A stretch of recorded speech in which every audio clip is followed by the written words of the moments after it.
ప్రభువు నామానికి స్తోత్రం. ప్రతిరోజు వినడం ద్వారా ఒక సంవత్సరానికి బైబిల్ చదవడానికి ఈ ఛానల్ సహాయపడుతుంది. Please subscribe and support. హృదయపూర్వక ధన్యవాదాలు. నేటి వేద భాగం సమూయేలు 2వ గ్రంథము 11వ అధ్యాయము. వసంతకాలమున రాజులు యుద్ధమునకు బయలుదేరు సమయమున దావీదు యోవాబును అతని వారిని ఇశ్రాయేలీయులనందరినీ పంపగా వారు అమ్మోనీయులను సంహరించి రబ్బా పట్టణమును ముట్టడి వేసిరి. అయితే దావీదు యెరూషలేమునందు నిలిచెను. ఒకానొక దినమున ప్రొద్దుగ్రుంకు వేళ దావీదు పడక మీద నుండి లేచి రాజనగరి మిద్దె మీద నడుచుచు పైనుండి చూచుచుండగా స్నానము చేయు ఒక స్త్రీ కనబడెను. ఆమె బహు సౌందర్యవతి అయ్యుండుట చూచి దావీదు దాని సమాచారము తెలుసుకొనుటకై ఒక దూతను పంపెను. అతడు వచ్చి ఆమె ఏలీయాము కుమార్తెయు హిత్తీయుడగు ఊరియాకు భార్యయు నైన బత్షెబా అని తెలియచేయగా దావీదు దూతల చేత ఆమెను పిలువనంపెను. ఆమె అతని యొద్దకు రాగా అతడు ఆమెతో శయనించెను. కలిగిన అపవిత్రత పోగొట్టుకొని ఆమె తన ఇంటికి మరలా వచ్చెను. ఆ స్త్రీ గర్భవతి అయి నేను గర్భవతి నైతినని దావీదునకు వర్తమానము పంపగా దావీదు హిత్తీయుడగు ఊరియాను నా యొద్దకు పంపుమని దూత ద్వారా యోవాబునకు ఆజ్ఞ ఇచ్చెను. ఊరియా దావీదునొద్దకు రాగా దావీదు యోవాబు యోగక్షేమమును జనుల యోగక్షేమమును యుద్ధ సమాచారమును అడిగెను. తరువాత దావీదు ఇంటికి పోయి శ్రమ తీర్చుకొనుమని ఊరియాకు సెలవీయగా ఊరియా రాజనగరులో నుండి బయలు వెళ్లెను. అతని వెనుక రాజు ఫలాహారము అతని యొద్దకు పంపించెను గాని ఊరియా తన ఇంటికి వెళ్లక తన ఏలినవాని సేవకులతో కూడా రాజనగరి ద్వారమున పండుకొనెను.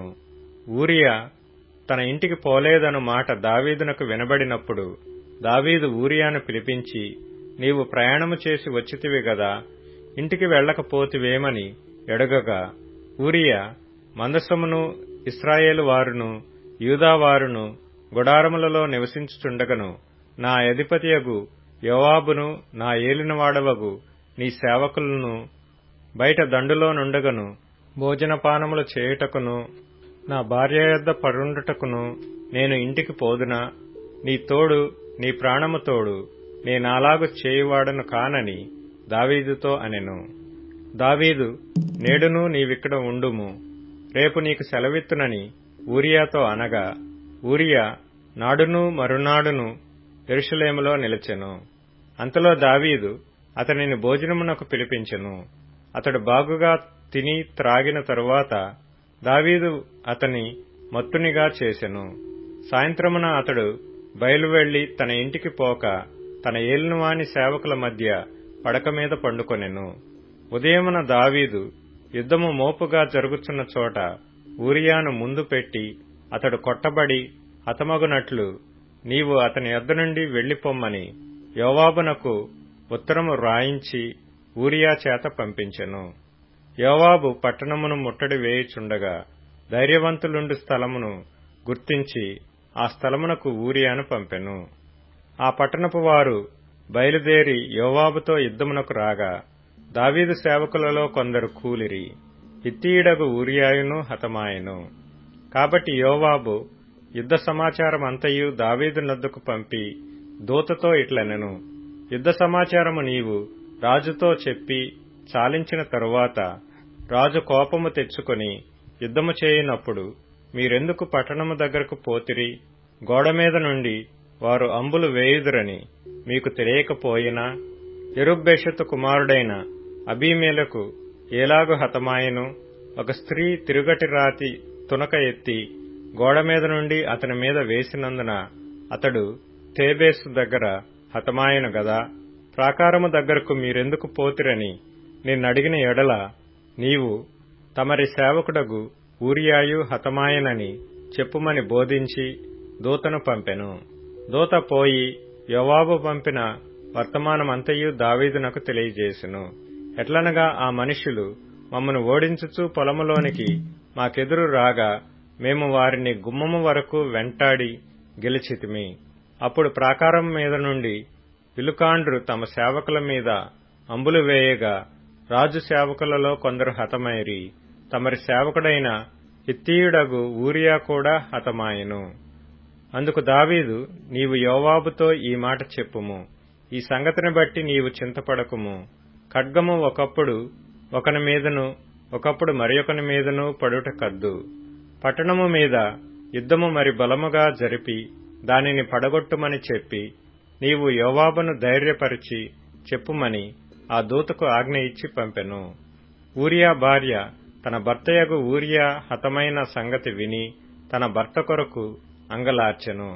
అంగలార్పు కాలము తీరిన తరువాత దావీదు దూతలను పంపి ఆమెను తన నగరికి తెప్పించుకొనగా ఆమె అతనికి భార్య అయి అతనికొక కుమారుని కనెను.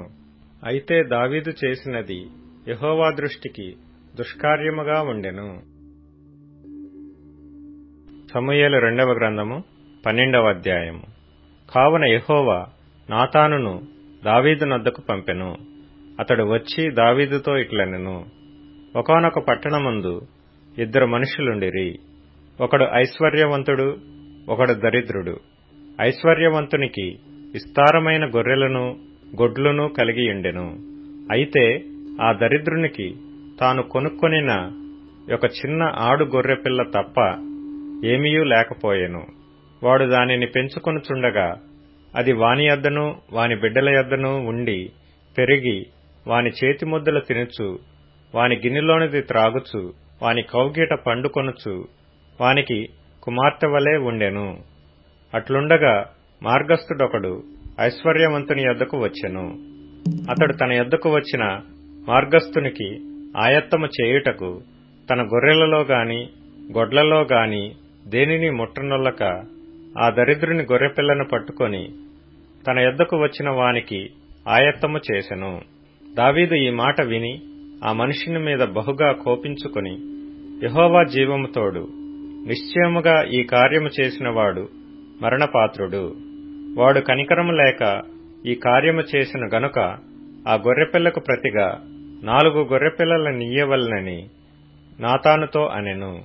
నాతాను దావీదును చూచి, ఆ మనుష్యుడవు నీవే, ఇశ్రాయేలీల దేవుడైన యెహోవా సెలవిచ్చినదేమనగా, ఇశ్రాయేలీల మీద నేను నిన్ను రాజుగా పట్టాభిషేకము చేసి సౌలు చేతిలో నుండి నిన్ను విడిపించి నీ యజమానుని నగరిని నీకనుగ్రహించి నీ యజమానుని స్త్రీలను నీ కౌగిట చేర్చి ఇశ్రాయేలు వారిని యూదా వారిని నీకప్పగించితిని.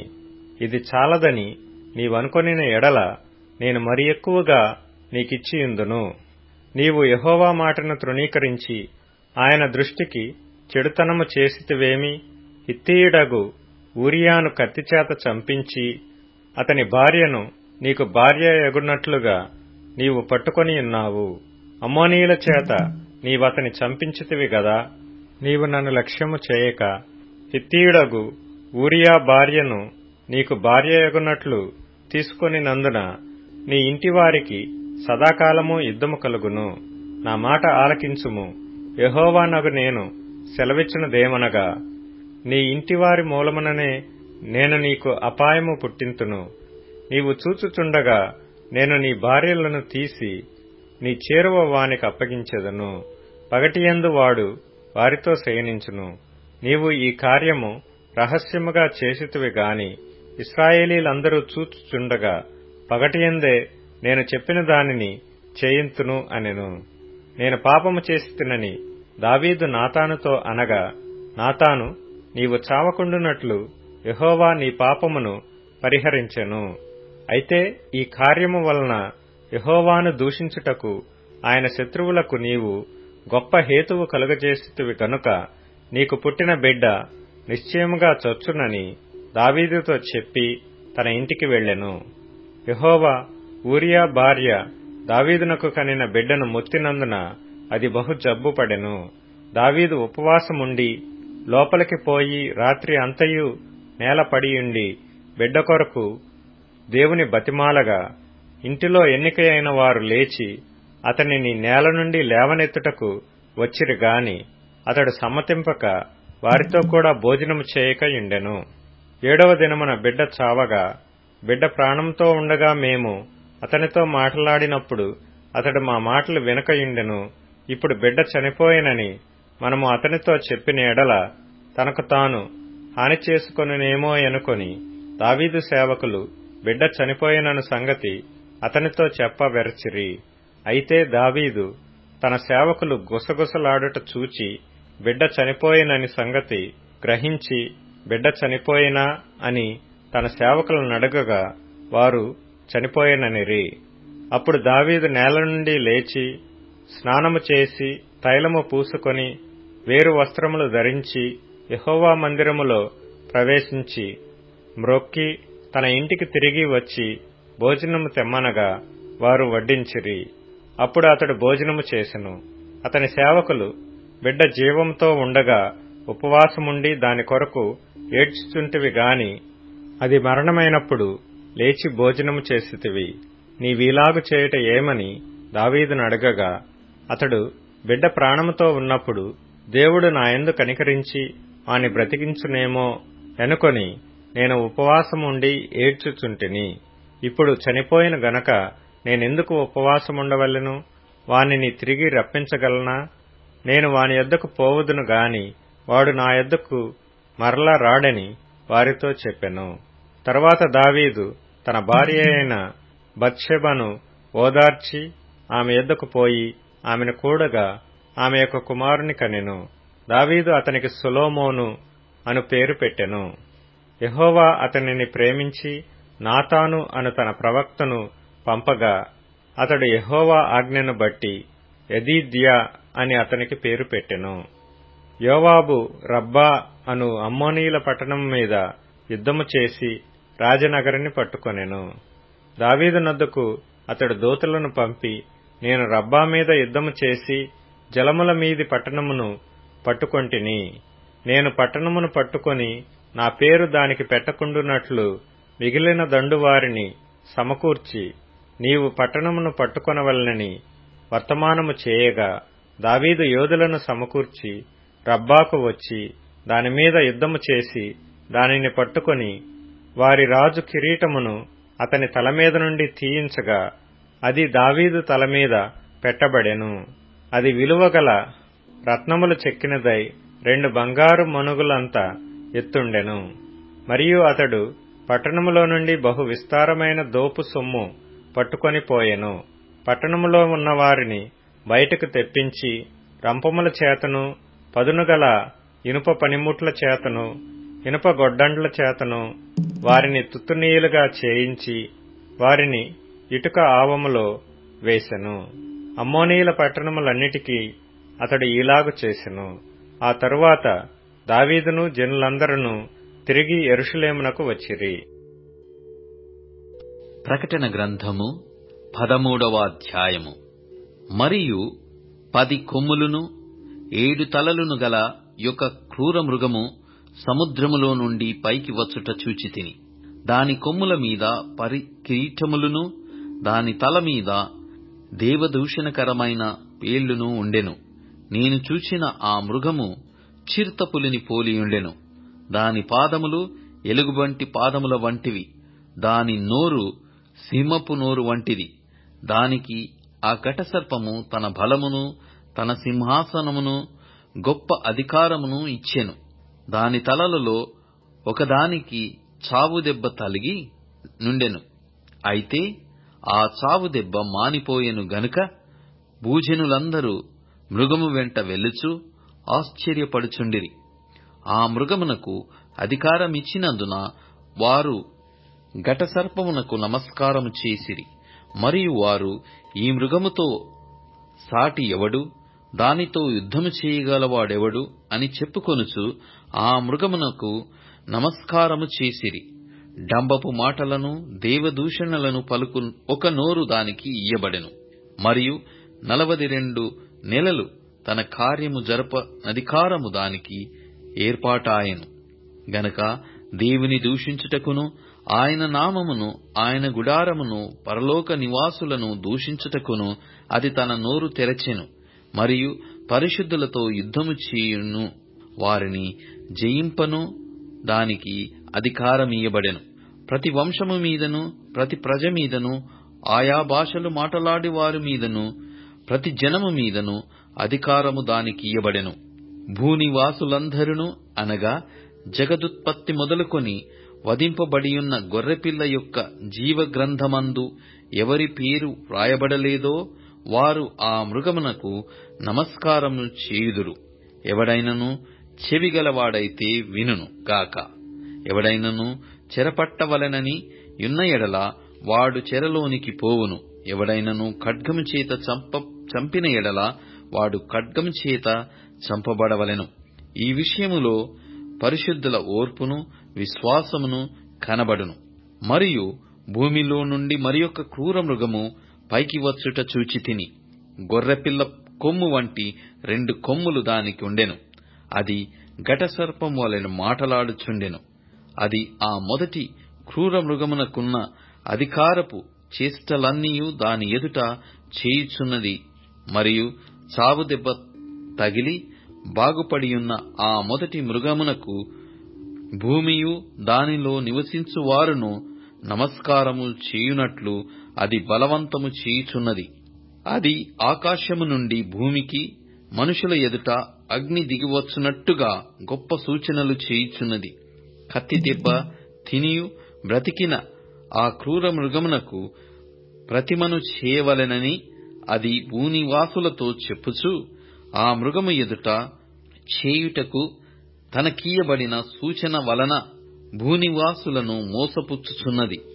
మరియు ఆ మృగము యొక్క ప్రతిమ మాటలాడునట్లును ఆ మృగము యొక్క ప్రతిమకు నమస్కారం చేయని వారిని హతము చేయునట్లును ఆ మృగము యొక్క ప్రతిమకు ప్రాణమిచ్చుటకై దానికి అధికారము ఇయ్యబడెను.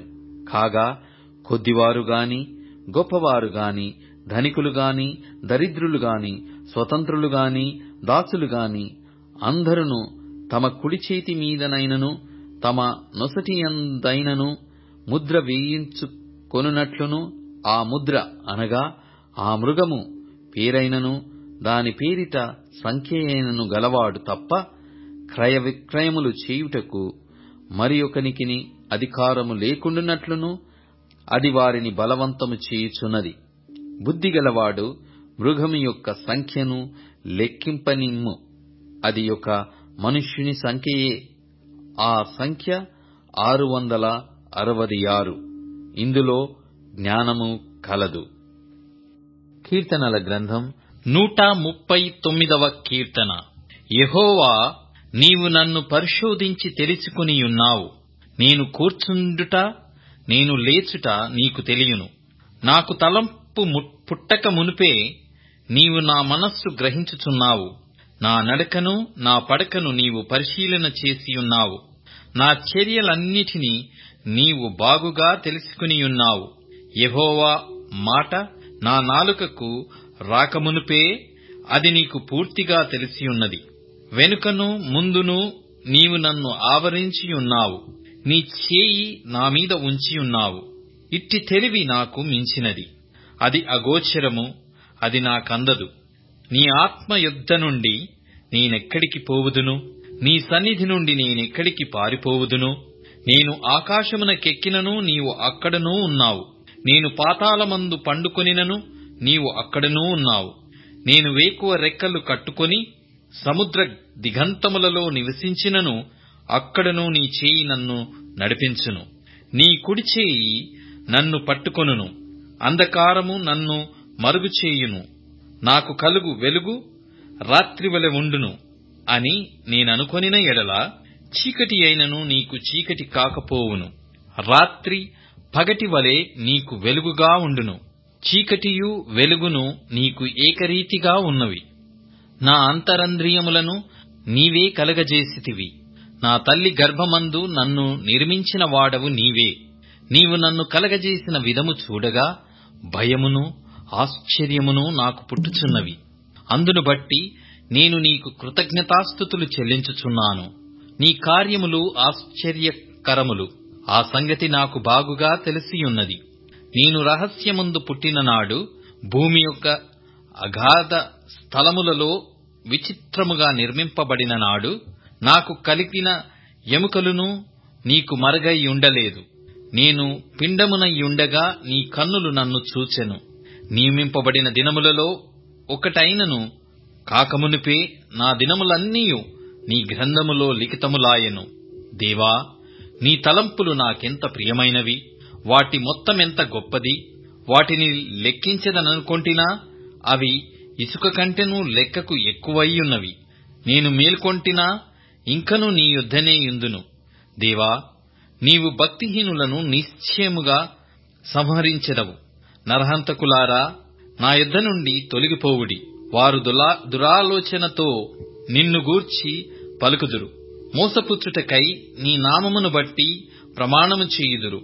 యెహోవా, నిన్ను ద్వేషించు వారిని నేనును ద్వేషించుచున్నాను గదా. నీ మీద లేచు వారిని నేను అసహ్యించుకొనుచున్నాను గదా. వారి యందు నాకు పూర్ణ ద్వేషము కలదు. వారిని నాకు శత్రువులనుగా భావించుకొనుచున్నాను. దేవా, నన్ను పరిశోధించి నా హృదయమును తెలుసుకొనుము. నన్ను పరీక్షించి నా ఆలోచనలను తెలుసుకొనుము. నీకాయాసకరమైన మార్గము నా యందున్నదేమో చూడుము. నిత్య మార్గమును నన్ను నడిపింపుము. ఇప్పుడు tune in, Spotify, Amazon music మరియు యూట్యూబ్ మ్యూజిక్ లో కూడా అందుబాటులో ఉంది. Please follow us.